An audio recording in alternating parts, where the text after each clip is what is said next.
think, act, and prosper.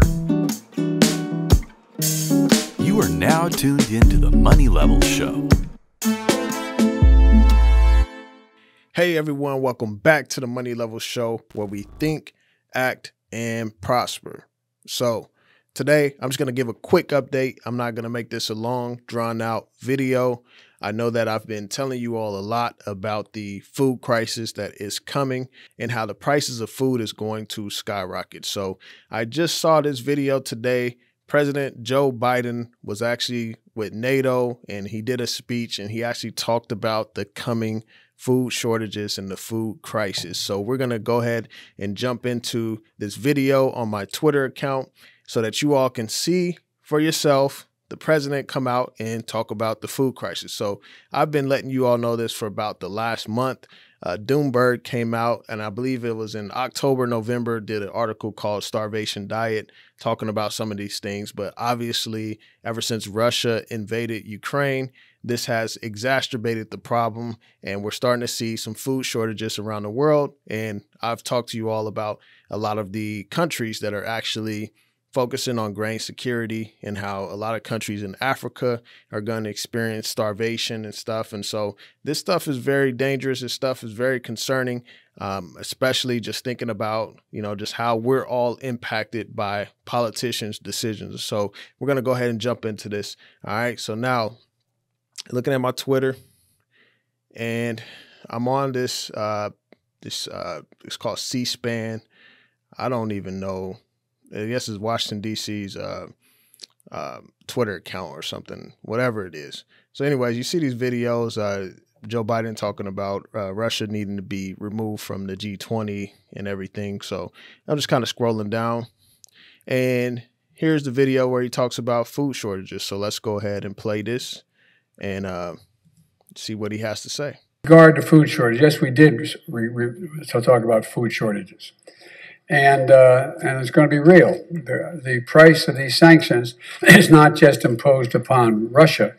It's imposed upon an awful lot of countries as well, including European countries and our country as well. And because both Russia and Ukraine have been the breadbasket of Europe in terms of wheat, for example, just to give you one example. But we had a long discussion in the G7 with with both the United States, which has a significant, the third largest producer of wheat in the world, as well as Canada, which is also a major producer. And we both talked about how we could increase and disseminate more rapidly food shortages. In addition to that, we talked about urging all the European countries and everyone else to end trade restrictions on sending, limitations on sending food abroad. And so we are in the process of working out with our European friends what it would take to help alleviate the concerns relative to food shortages. We also talked about a significant major U.S. investment, among others, in terms of providing for the need for humanitarian assistance, including food, as we move forward. All right.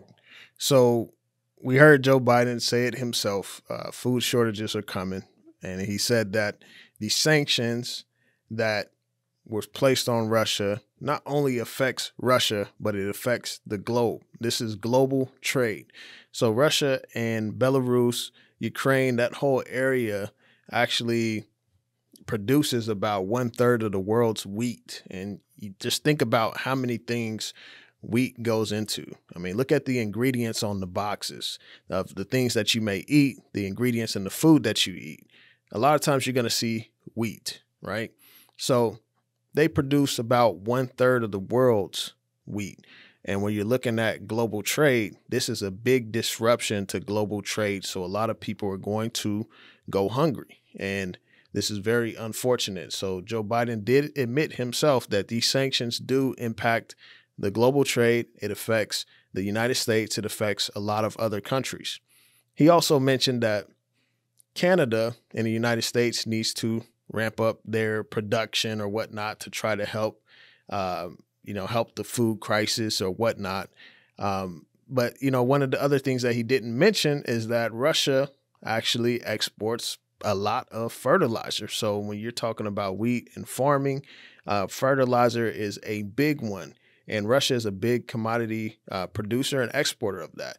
So fertilizer is something that we're going to need. How much does Russia actually, hold of that? I mean, they hold a actually high percentage of that. So these are some of the things that are really going to impact us, the decisions of these politicians and their actions. And ultimately, we, the people, get screwed over. So I just want to encourage you all to prepare for this. I believe that it's coming. I'm going to keep, letting people know. I'm trying to get this out to my loved ones, get this out to my followers on here, because I really don't want to see anyone go hungry. If you have the ability to be able to, stock up a little extra something, I would do so. I've done it myself and my family to just make us more sufficient. And so I hope that you all enjoyed this video. Be sure to hit the like button, hit a comment below if you're concerned about this issue. If you watch my other videos on this issue, put a comment down below what you think, and then also hit the subscribe button. And I want to thank you all for joining the Money Level Show.